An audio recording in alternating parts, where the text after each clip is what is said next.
बलोचिस्तान के शहर सोहबतपुर से हमारे गिदरोशिया पॉइंट के नुमाइंदा मुमताज़ सोलंकी की रिपोर्ट के मुताबिक district nutrition coordinator Nasirabad Noorjahan Noor और district health officer Nasirabad doctor Abdul Mannan Lakti ने DHO ऑफिस में मीडिया के नुमाइंदों से बातचीत में कहा कि नेशनल न्यूट्रिशन सर्वे के मुताबिक पाकिस्तान में 37.7% माएँ बच्चों को पैदाइश के 6 माह अपना दूध पिलाती हैं। इस वजह से मुल्क के 44% बच्चों में नशोनुमा से मुतालिक मसाइल पाए जाते हैं।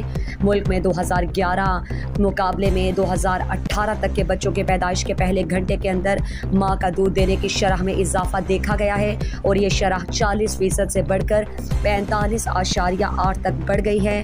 माँओं को चाहिए कि वो बच्चों के बेहतर मुस्तकबिल के लिए उन्हें अपना दूध पिलाएं ताकि बच्चे भी सही मानों में परवरिश पाएं और माएँ भी ब्रेस्ट कैंसर जैसे मोज़ी मरज़ से बच सकें।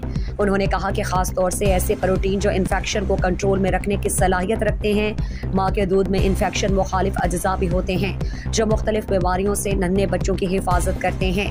माँ का दूध बच्चों को दस्त, सांस की बीमारियों और कान के इन्फेक्शन के अलावा दिमाग की झिल्ली की सूजन और पेशाब की नाली के इन्फेक्शन से भी महफूज रखने में मददगार साबित होता है। फिर खुद माँ बच्चे को दूध पिलाने के बायस कई बीमारियों से महफूज रहती है, मसलन छाती का सरतान और हड्डियों का भरभरापन वगैरह। सर्वे के मुताबिक सूबाई सतह पर बच्चे के पैदाइश के पहले घंटे में सुबह खैबर पख्तूनख्वा में 61%, पंजाब में 44%, सिंध में 50%, जबकि बलोचिस्तान के 20% माओं ने बच्चों के पैदाइश के बाद उन्हें अपना दूध पिलाया। WHO के मुताबिक बच्चों का अपना दूध पिलाने वाली माओं की ये शरह नाकाफ़ी है क्योंकि इस वक्त हर 10 में से सिर्फ 4 बच्चे ही मुकम्मल तौर पर माँ के दूध पर इन्हिसार कर रहे हैं।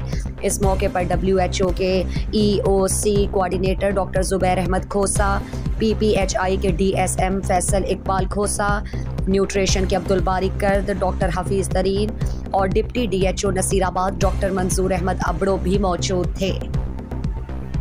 मज़ीद दिलचस्प मालूमात और खबरों से आगाह होने के लिए Gedrosia point Facebook page, Instagram, Twitter को फॉलो और YouTube चैनल को सब्सक्राइब करें।